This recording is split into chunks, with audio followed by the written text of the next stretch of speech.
शुकासारिखे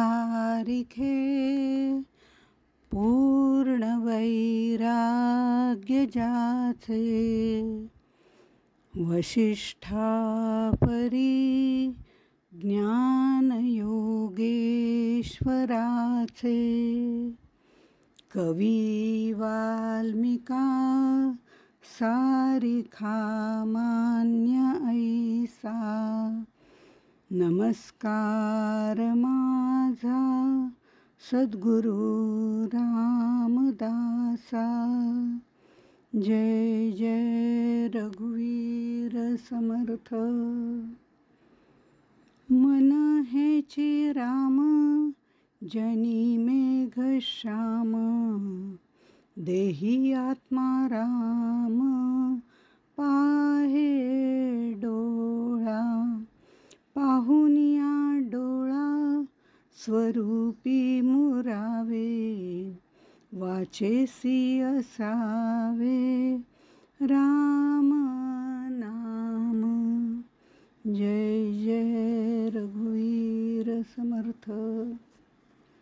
श्री समर्थांच्या चरणी नतमस्तक होऊन त्यांना वंदन करते, सर्व श्रोत्यांना अभिवादन करते आणि आत्मारामाच्या निरूपणाला सुरुवात करते.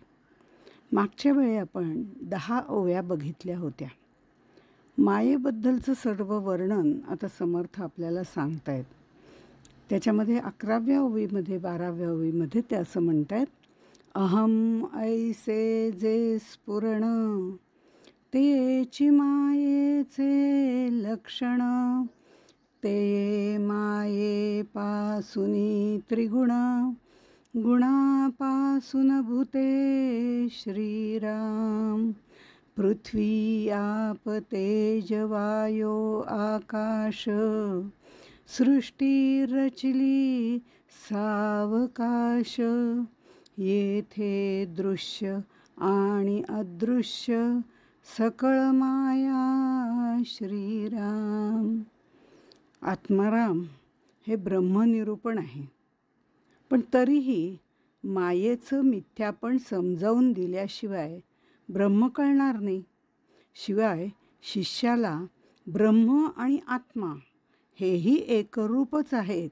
पिंड आणि ब्रह्मांड या दृष्टिकोनातनं हेही एकरूपच आहेत हे सांगायचे. शिष्याला आत्मपद द्यायचं आहे, आनंदपद द्यायचं आहे. पण सिद्धांत सांगण्यापूर्वी पूर्वपक्ष सांगण्यासाठी ते आपल्याला माया निरूपण सांगतायत.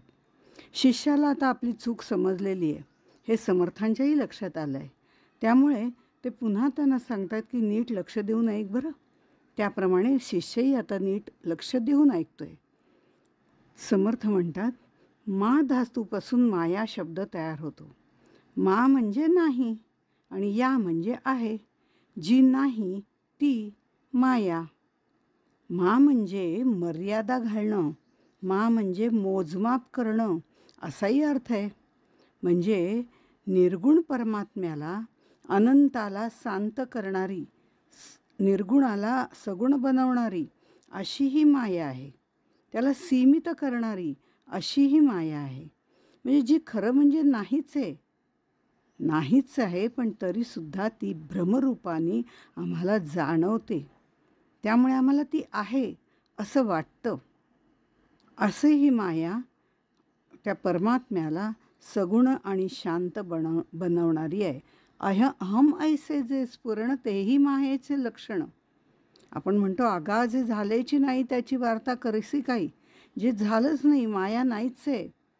अद्वैत तत्त्वज्ञानात हे ठामपणे सांगितलेलं आहे की माया नाहीच आहे, ते फक्त सगळीकडे भरलेलं ब्रह्मच आहे. पण ते ब्रह्म कळण्यासाठी आम्हाला आधी माया समजावून घ्यावी लागते. मी आहे हे त्याचं पहिलं स्फुरण आहे, अस्पष्ट भान किंवा मूळ माया. म्हणजे परब्रह्मापासनं जी त्याच्या स्पंदनामुळे निर्माण झाली, त्यालाही वाटलं ना की मला एकटं वाटतं, आता काय करू, असं कुठेतरी विचार मनामध्ये त्याच्या आला. ते स्पंदन झालं एकोहम. हे स्पंदन झाल्याबरोबर ते स्पंदन जे झालं त्याला मूळ माया असं म्हटलेलं आहे.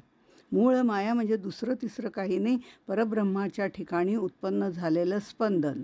ते स्पंदन त्याच्या आतच, आपल्या मनामध्ये सुद्धा एखादा विचार निर्माण होतो, तो आपल्या आतच निर्माण होतो. त्याप्रमाणे परब्रह्माच्या ठिकाणी मायेचं स्पंदन झालं.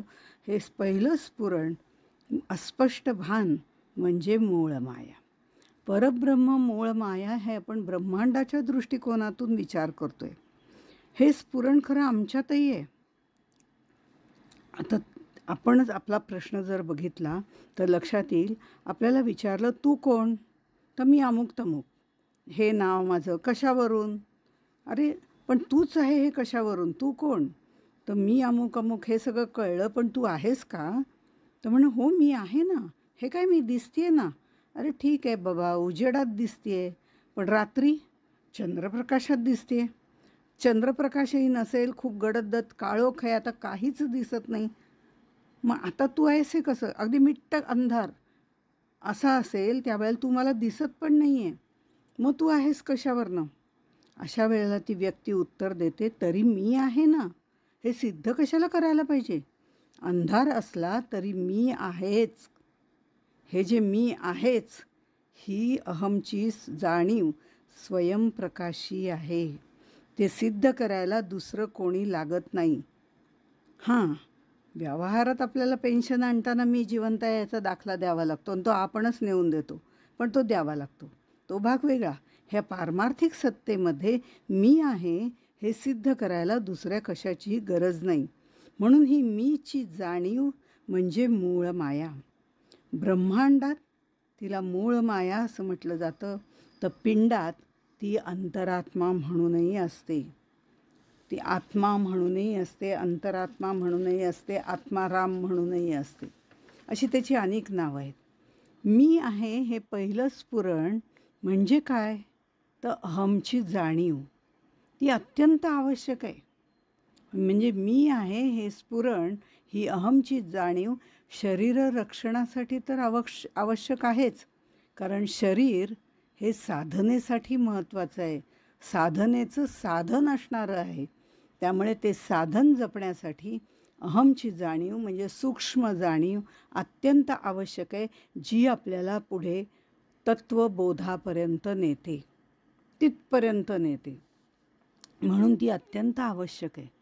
पुढे जो निर्माण होतो तो अहंता. अहंता म्हणजे माझं असं, माझं तसं, मी म्हणजे हे, मी म्हणजे ते, मला जमतं वगैरे वगैरे. जिथे जिथे मी माझे शब्द येतात ती सगळी अहंता असते. ती थोड्याफार प्रमाणात सांगण्या बोलण्यात आली तर गोष्ट वेगळी आहे, ते शब्द आहेत.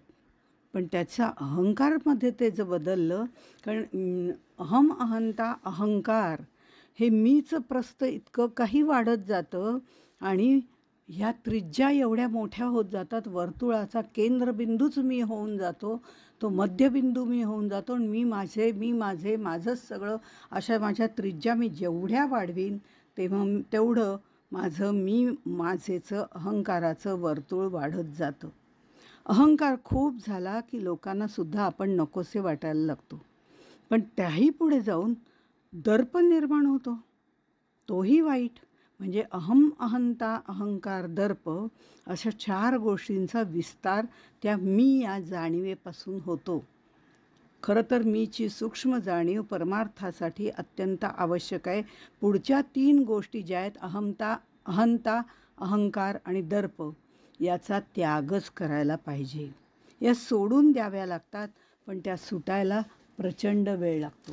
दर्प तर बिलकुल असू नये. दर्प म्हणजे उग्रवास असं आपण म्हणतो. एखादा उग्रवास आला की आपण लगेच नाकावरती हात ठेवतो, तो आपल्याला नकोसा वाटतो. तसं मीच हुशार, मीच श्रेष्ठ, मीच बुद्धिमान, बाकी सगळे तुच्छ, अतिशय तुच्छ, त्यांना काहीच समजत नाही, अशा पद्धतीने जे वर्तन केलं जातं तो दर्प असतो. हा दर्प तर अत्यंत घातक आहे. इतकंच नव्हे, अहंकार हा सुद्धा परमार्थातला मोठा अडसर आहे. अहंतासुद्धा हळूहळू कमीच व्हायला पाहिजे. पण मीची सूक्ष्म जाणीव अहमची, ती मात्र शेवटपर्यंत रक्षणासाठी आणि साधनेसाठी आवश्यक आहे.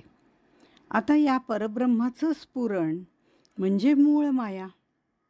कारण त्याच्यामध्ये एकोहम असं स्पंदन निर्माण झालं आणि मग त्याला असं वाटलं की मग आता काय करायचं, बहुश्याम, मला बहू व्हायला पाहिजे, असं त्यांनी मनाशी ठरवलं. याबद्दलचा विचार तसा आपण ह्यापूर्वीही अनेक ठिकाणी केलेला आहे. हा मला आता म्हणजे विस्तार पावलं पाहिजे. हे जे अहमचं स्फुरण म्हणजे मूळ माया परब्रह्माच्या ठिकाणी झालेलं, त्यातूनच पुढे सत्व रज तम हे त्रिगुण निर्माण झाले. अर्थात मूळ मायेमध्ये हे त्रिगुण साम्यावस्थेत असतात, वर खाली काहीही नसतात. ज्या वेळेला सत्वगुण वाढतो त्यावेळेला आपण म्हणतो तो माणूस सत्वगुणी आहे, रजोगुण वाढतो तेव्हा रजोगुणी म्हणतो, आणि तमोगुण वाढतो तेव्हा तमोगुणी आहे असं म्हणतो. पण इथे मात्र मूळ मायेमध्ये हे तीनही साम्यावस्थेत असतात, सारखे असतात. त्यामुळे त्यांच्यामध्ये हालचाल नसते, फारशी हालचाल नसते, नाहीच खरं म्हणजे, कारण तिघंही सेम ह्याच्यामध्ये असतात. म्हणून सृष्टी निर्मितीसाठी आवश्यक म्हणून हे त्रिगुण जागृत झाले आणि मग त्रिगुणाची गुणक्षोभिणी माया तयार झाली. मग तमगुण निर्माण झाला, मग रजोगुण निर्माण झाला, त्याचं कार्य त्याने केलं, ह्याचं कार्य, त्यावेळेला ते कमी जास्त झाले. आणि मग ही त्रिगुण आणि पंचभूतात्मक म्हणजे पंचभूत असे सर्व मिळून अष्टधा प्रकृती निर्माण झाली. त्यालाच प्रकृती असं म्हणतात. गीतेमध्ये त्याचं वर्णन केलेलं आहे 7व्या अध्यायात मला वाटतं. भूमिरापो नलो वायू खम मनो बुद्धिरेवच अहंकार इतियम मे भिन्न प्रकृतीरष्टधा. पुढे मन, बुद्धी, अहंकार, पंचभूतांच्या तन्मात्रा अशी ही अष्टधा प्रकृती विकसित झाली. पंचभूतांच्या तन्मात्रा हे त्याचं सूक्ष्म शुद्ध स्वरूप आहे. तन्मात्रा ह्या अपंचीकृत असतात, त्या सूक्ष्म असतात, शुद्ध स्वरूपात असतात. ज्या वेळेला त्या एकमेकांमध्ये मिसळतात तेव्हा त्याचं पंचीकरण होतं, आणि ते पंचीकरण झालेली ही पंचभूतं जी आत्ता आपल्याला पाहायला मिळतात, आकाश, पृथ्वी, वायू, तेज वगैरे, पृथ्वी, आप, तेज, वायू, आकाश, ही जी भूतं आपल्याला पाहायला मिळतात ही पंचभूतं म्हणजे पंचीकरण झाल्यानंतरची अवस्था आहे. पण पंचभूतांच्या तन्मात्रा ह्या सूक्ष्म स्वरूपात असतात. हा मुळातला भेद लक्षात घेतला म्हणजे पुढचं सर्व सोपं होतं. मनबुद्धी अहंकार नंतर निर्माण झालं. पंचभूतांच्या तन्मात्रा अष्टधा प्रकृती, त्या तन्मात्रांचं रूपांतर होऊन पंचभूतांची स्थूल रूपं तयार झाली. हळूहळू ही सर्व सृष्टी निर्माण झाली. त्यामध्ये काही स्थूल, काही सूक्ष्म असा विस्तार झाला, काही दृश्य, काही अदृश्य असा विस्तार झाला. आता या विस्तारित सृष्टीमध्ये हे दोघं जण म्हणजे मूळ माया आणि परब्रह्म हे दोघं जण वास करू लागले. ते दोघंही प्रत्येक गोष्टीमध्ये जाऊन बसले.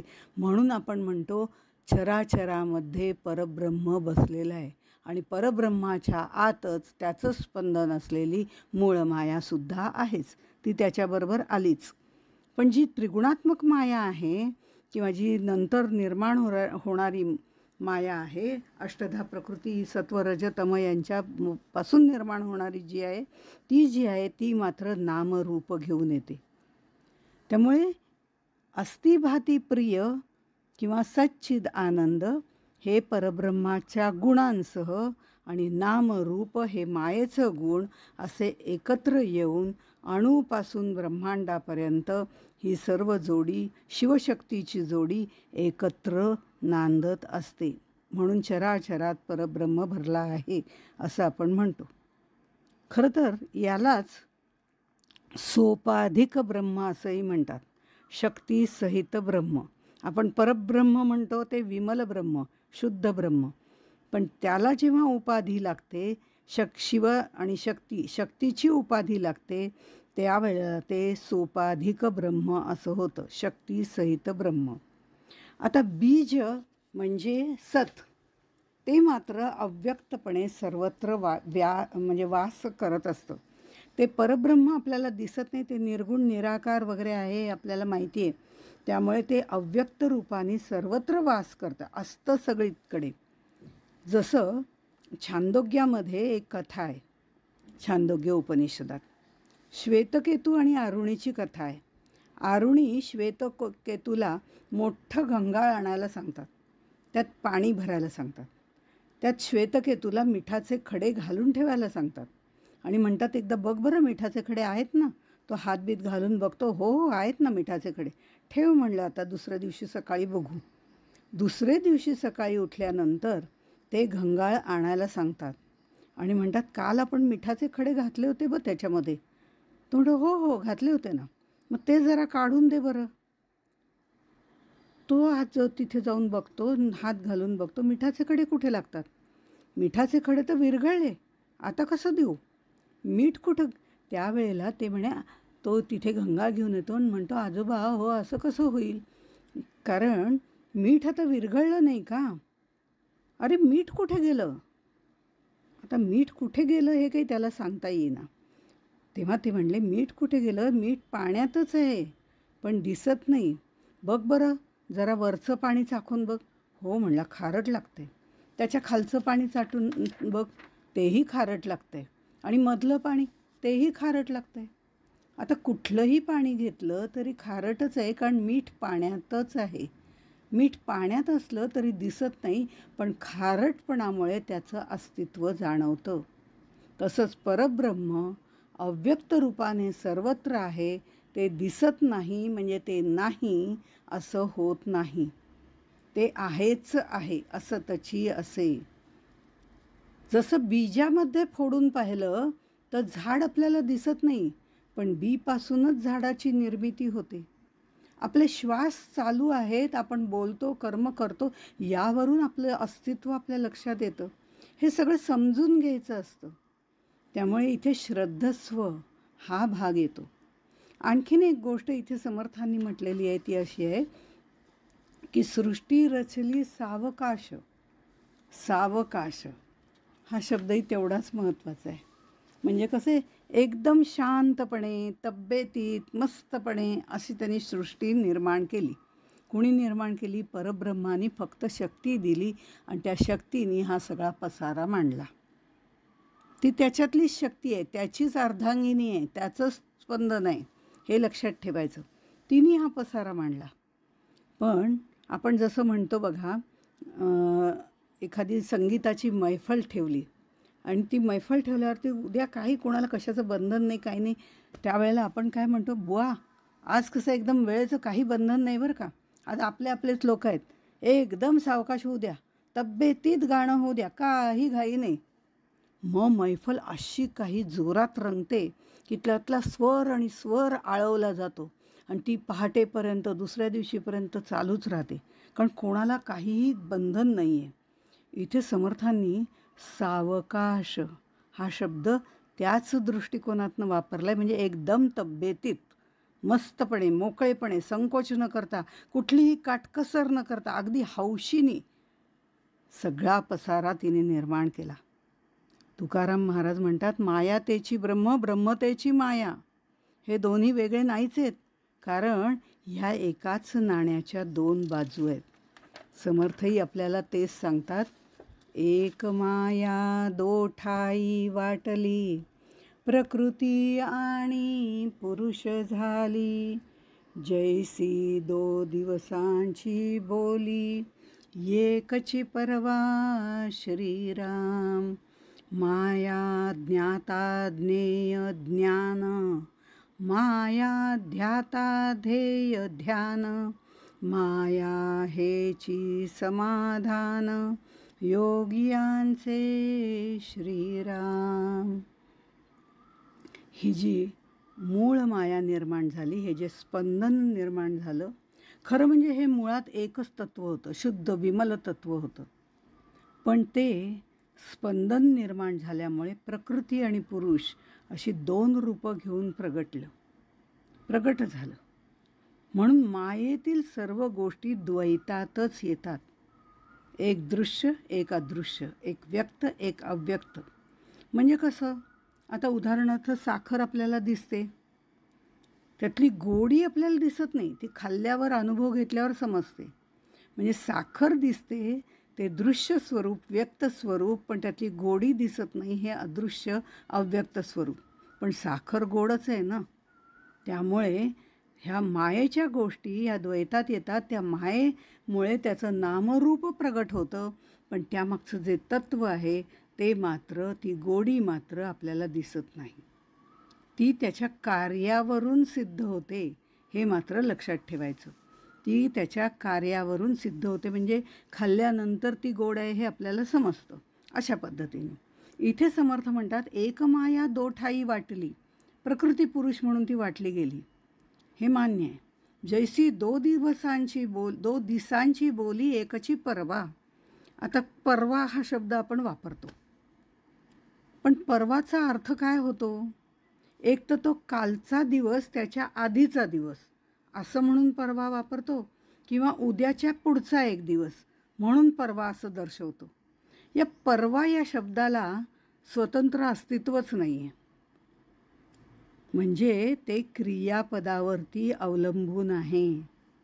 नुसतं मी म्हटलं परवा, परवा कीर्तन, परवा प्रवचन, काय म्हणजे परवा प्रवचन झालं का परवा प्रवचन करायचं आहे हे त्याच्या क्रियापदावरून कळतं.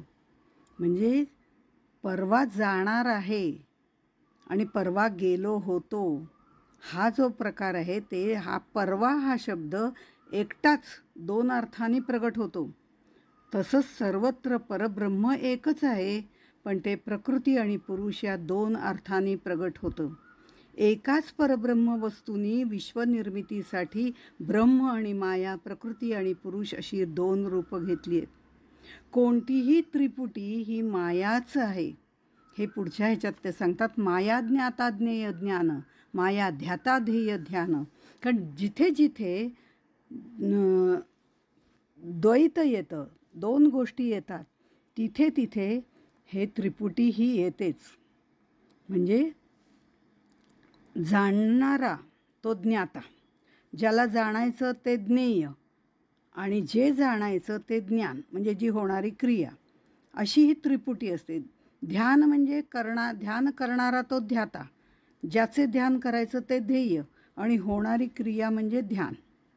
हे सगळ्या गोष्टी मायेत येतात. कारण जिथे जिथे सापेक्षता आहे तिथे तिथे माया असते. जिथे जिथे द्वैत आहे तिथे तिथे त्रिपुटी असतेच. त्रिपुटी गेल्याशिवाय द्वैत संपत नाही. आणि जिथे मायेचा, स्पंदनाचा, मूळ मायेचा उगम झाला, तिथपासून द्वैताला सुरुवात झाली. आपल्याला तिथपर्यंत जायचं आहे, तेव्हा ती मूळ माया काय समजेल, आणि मूळ मायेनंतर त्या परब्रह्मापर्यंत जाता येईल. म्हणून आधी माया काय आहे, मूळ माया काय आहे, ह्या सगळ्या गोष्टी आपल्याला समजावून घ्याव्या लागतात. तेच समर्थ आपल्याला सांगतायत. मला सुख वाटतं एखाद्या गोष्टीमध्ये, सापेक्षता, असं मी मगाशी म्हटलं, जिथे सापेक्षता आहे तिथे माया आहे. कारण तिथे द्वैत आहे की त्रिपुटी आहे, या सगळ्या गोष्टी एका पाठोपाठ येतात. मग मला सुख वाटते, एखाद्या गोष्टीचं मला खूप सुख वाटते, आनंद झाला अगदी. पण मला ज्याच्यात सुख वाटतंय त्याला दुसऱ्याला सुख वाटेलच असं नाही. माझं सुख हे माझ्या सापेक्ष आहे, पण त्याच्यातच त्याला, दुसऱ्याला कदाचित दुःखही वाटण्याची शक्यता आहे. म्हणजे ह्या गोष्टी सापेक्षतेने येणाऱ्या आहेत, म्हणूनच त्या मायेत येतात. आनंद, विषयभोग, या सगळ्या गोष्टी सापेक्ष आहेत. आता विषयभोगामध्ये मला एखादी गोष्ट आवडते, मला आम्रखंड आवडतं, म्हणून दुसऱ्याला आम्रखंड आवडेलच असं नाही. मी म्हणेन वा वा, आज आम्रखंड आहे का, वा वा छान, तर दुसरा म्हणे अरे बापरे, मला तर श्रीखंडच आवडत नाही, तर आम्रखंड दूरच राहिलं. असं हे सगळे सापेक्षतेने होणाऱ्या गोष्टी आहेत. बरं, हे सगळे उपभोग घेणारा जो आहे तो भोगता आहे, ज्याचा उपभोग घ्यायचा आहे तो विषय आहे, आणि ती क्रिया, उपभोग घेण्याची क्रिया, अशा ही त्रिपुटी इथे पण येतेच. म्हणजे जिथे सापेक्षता आहे तिथे त्रिपुटी आहे, जिथे द्वैत आहे तिथे त्रिपुटी आहे. आणि जोपर्यंत पदार्थ वेगळा आहे तोपर्यंत ती खाण्यात मजा आहे. मला समोर बटाटे वडा पाव काहीतरी दिसतंय, ते खाण्यात मला इंटरेस्ट आहे, असं जर असेल तर ते वेगळा पदार्थ दिसतोय तोपर्यंत खाण्यात मजा आहे. एकदा तो पोटात गेल्यानंतर, माझ्या पोटात गेल्यानंतर, पचल्यानंतर एकरूपताच झाली ना हो. आता आतनं बटाटे वडा छानपैकी गरमागरम काढून दे बरं, तर शक्य नाही आहे. आतमध्ये गेल्यानंतर तो पचायलाच पाहिजे, एवढी ताकदही आपल्यात असावी लागते. तर तो पचायला पाहिजे आणि पचल्यानंतर त्याची एकरूपता झाली पाहिजे आपल्या शरीराशी.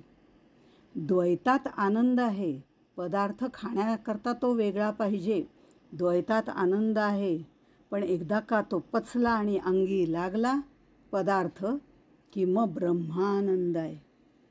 उपासनेचं किंवा परब्रह्मापर्यंत जाताना सुद्धा आपल्याला हे बाहेरच्या सर्व साधना करताना द्वैताचा आनंद मिळतोच.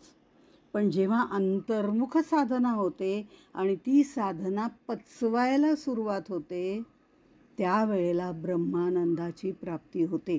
सगळ्यात शेवटी पचवत पचवत अंतर्मुख होत होत आपलं संपूर्ण ज्ञान पचवलं पाहिजे. ज्ञान मिळवून उपयोग नाही, ते फक्त शब्दज्ञान असतं. ते अनुभवांती पचवावं लागतं. ते पचलं म्हणजे मग मात्र त्याचा ब्रह्मानंदामध्ये उपयोग होतो किंवा आपल्याला त्याचा ब्रह्मानंद होतो. अशा पद्धतीने जर आपण ह्या आत्मारामाचा अभ्यास केला की आपल्या लक्षात येतं की जे आपण घेतोय ते आपल्याला पचवायचं आहे. मग ते श्रवण असो नाही तर बटाटेवडा असो, पण तो पचवायचा आहे. योगाभ्यास करणारे ज्या वेळेला चित्तवृत्तीचा त्याग करतात, निरोध करतात, ध्यान धारणा साधन समाधी करतात, हे सगळं मायेतच येतं. त्या सर्व योग्यांना समाधान मिळतं, आनंद मिळतो. पण आणखीन एक गमतीचा भाग म्हणजे त्यांच्याजवळ नव्हतं ते समाधान त्यांना मिळतं. आत्तापर्यंत त्यांना बाकी सर्व गोष्टी करताना साधना करताना आनंद मिळालेला होता, समाधान पण हळूहळू मिळायला लागलेलं होतं.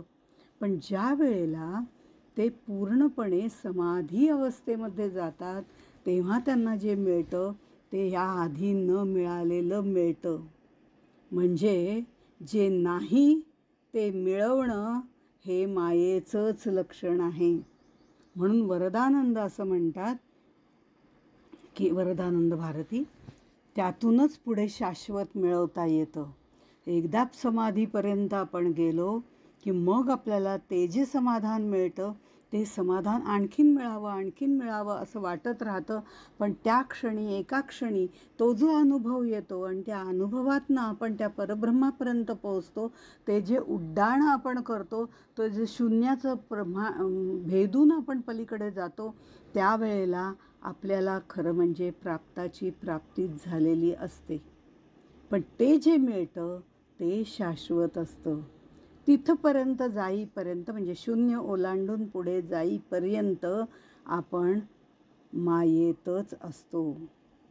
अशा पद्धतीने सगळं वर्णन मायेचं केलेलं आहे. आपण तिथपर्यंत पोचायचं आहे. तो माया निरूपण आपण बघतोय. ही माया कशी आहे याच्याबद्दल समर्थ आपल्याला सांगतायत. ते आपण उद्याच्या भागात बघू. तोपर्यंत इथेच थांबू. जय जय रघुवीर समर्थ.